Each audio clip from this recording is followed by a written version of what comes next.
I went to a private school in Beirut, was international college, and there were quite a few kids that would show up in some very expensive or nice-looking cars. And when someone would show up in an Audi Quattro like this in 1984, brand new, fresh out of the factory, that was like a huge deal. I mean, it felt like you were actually looking at a Countach parked outside your school.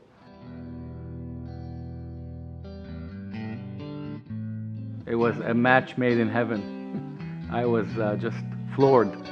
My name is Manuel Leon Minassian, and I drive a 1983 Audi Quattro Turbo Coupe.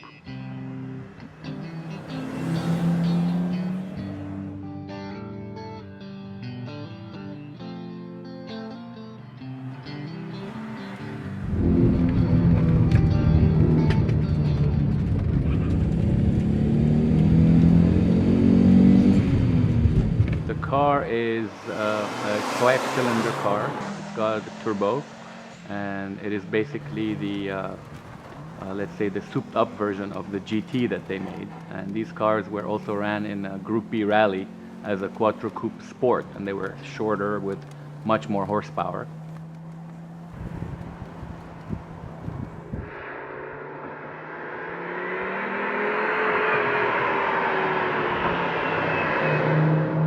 I grew up watching as a kid, in 1984, my passion was to watch Group B rally. And one of my idols is Walter Röhrl, who's a German Porsche Audi, driver. He really shined when he drove the Group B, Quattro Coupe Sport on the snow at full speed. And you could literally see, the both feet on the gas and both feet on the brake, pumping, rigorously just to get the car to stay, planted on the snow. Shifts really good. It's a 5-speed. The location of the shifter is actually one of the nicest parts on the car, where it's just right where you want it to be, as opposed to some other cars where you have to reach for it. And it's very enjoyable to shift.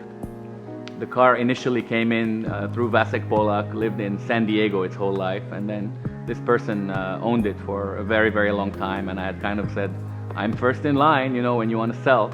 So at one point, he had decided to sell it to me. It was exactly 4 years ago.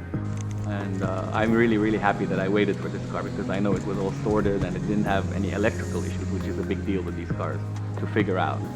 It's got, 175,000 miles since 1983. And it's been here in California from day one. These are the original Röhrl wheels, that came on the car. They're 15-inch. I've pretty much kept the car mostly stock. It has a few little upgrades, but nothing that would, deter from the original look. It's more of a momentum car, so you have to kind of keep it convinced all the time for you to get some performance.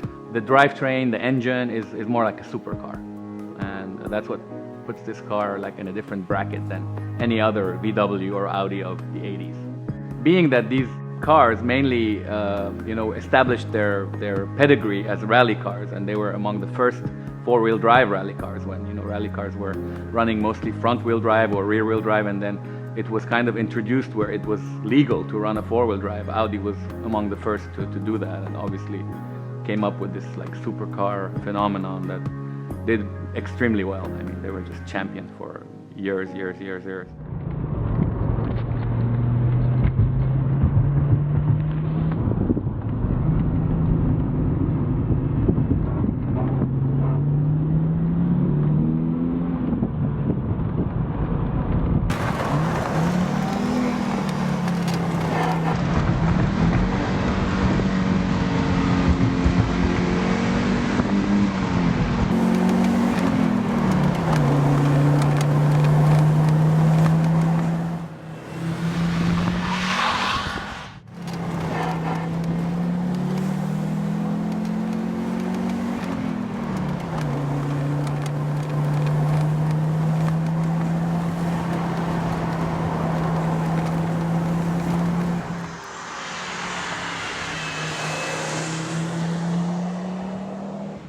Most turbo cars, it's suggested to wait probably like a good 3-4 minutes before you turn it off, just so that the intercooler gets a chance to cool down a little bit.